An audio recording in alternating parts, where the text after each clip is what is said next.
In this demo, you will learn some methods of shading that are done with pencil. The kind of shading I'm demonstrating today will be considered flat shading. I'm not trying to add shading to create three-dimensional depth. So when I shade one of these squares for you, it's actually not to try to make it have dimension, but just to purely give you lighter and darker areas within one square. So in front of me here, I have a few different pencils. They're all drawing pencils, and they all have different types of hardness or softness of the lead. So it's a small range of them. I actually have quite a few more, but I'll use a couple of different ones during this demonstration. So I have a 3H, which is quite a hard pencil, leaves a fainter lines. Also lasts very long. The harder pencils last longer than the soft ones. And at the opposite extreme here, I have a 4B pencil, which is very, very soft and leaves a lot of dust and stuff behind. Use a lot of 4B, you're going to have a lot of graphite on your face and your hands and everywhere else in your room. But you can see the difference in them. The one on the right, or possibly anyway, the one on the right, the H pencil, 4H, is a little bit shinier and lighter colored, whereas the 4B there has a darker tone to it. I also have a 2B pencil. Does not have a very good point. We'll have to sharpen that a little bit. I have a B pencil, which is the lightest, well, almost the lightest of the Bs, second lightest of the Bs. And I also have an HB pencil, which is kind of middle of the road. So I'm going to start off by demonstrating with the HB pencil. The first kind of shading I'm going to use, it's actually a type of line, and that would be an outline.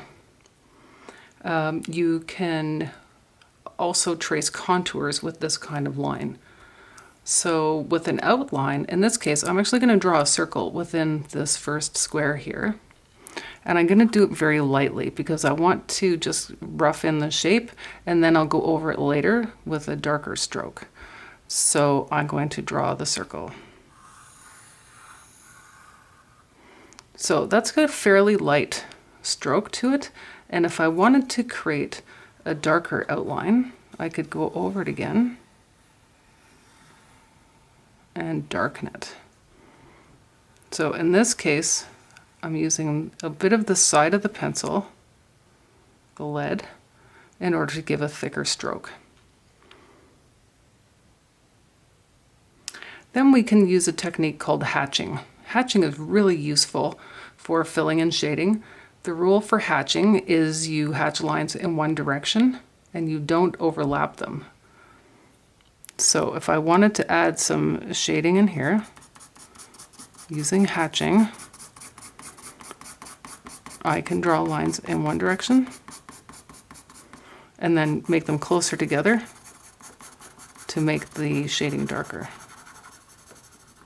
I can also change direction but not overlap.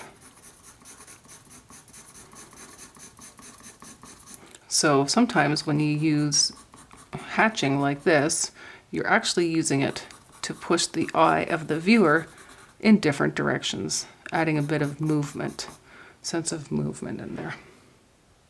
Okay, so that's hatching. If I wanted to build up one area really, really dark, I would do that. The next one, okay, so that's hatching. The next one is cross hatching. So you've probably guessed it, yes, you go in two directions so that the lines cross each other. So I'm going to start in the same corner. I'm not going to fill the whole square because it's quite large and it'll take me some time to do that, but I'm going to make the lines really close together, and then I'm going to come across and do some hatching in the other direction. So if you then lighten it, you can actually make a gradation using any of these hatching methods as well.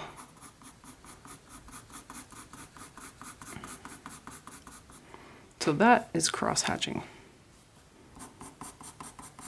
Making your lines cross in different directions.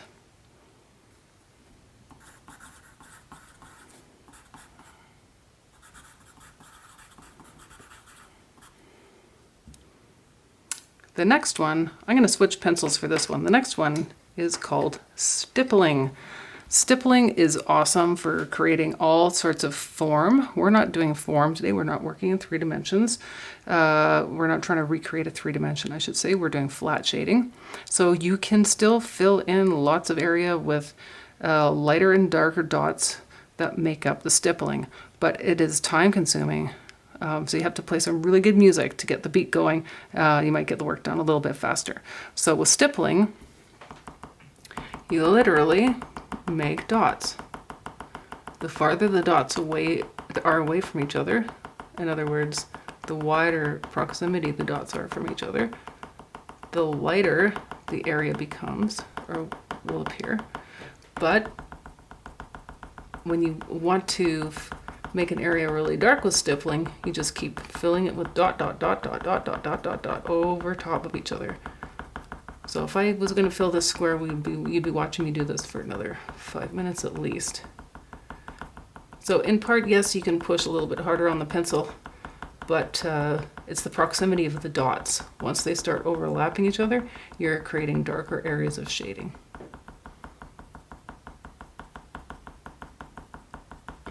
So I could keep going on and on and on with this. This is a really beautiful technique, and it's often used with pen and ink as well. It's great for filling in areas of shading. And yes, it goes much faster if you're doing light areas of shading than dark areas of shading. You could also drive your roommates crazy doing this if you're up doing a project all night. All right, so that's stippling.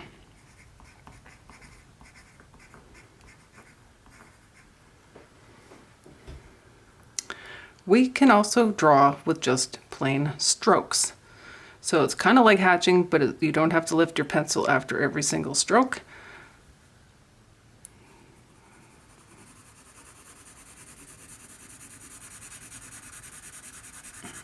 The closer the lines that they are to each other, the darker the shading, obviously. And I'm also varying the pencil pressure here. I can also go in the other direction too and fill in an area. If you look at the value chart that's included in the content in this first module, you can see that the value scale that he's created, the very first one must be done with this method because you don't really see any strokes in his result. Okay, and then you just vary the pressure if you want to do a lighter area. All right, so that is creating shading using strokes.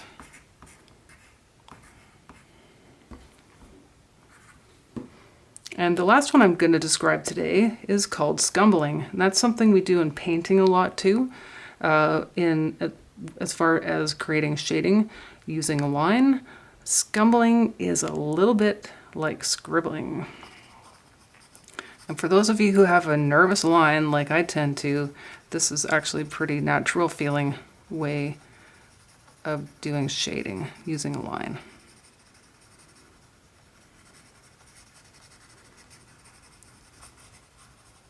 And of course you can vary the pressure that you're putting on the pencil to make lighter areas. But again, if you want to darken any areas, it's just a matter of going over and over again. If you start pressing too hard, then it just becomes a big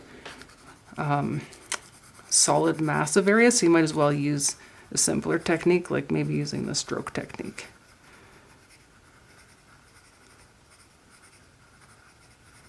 Okay, so scumbling is the way of using line to create shading, to create values.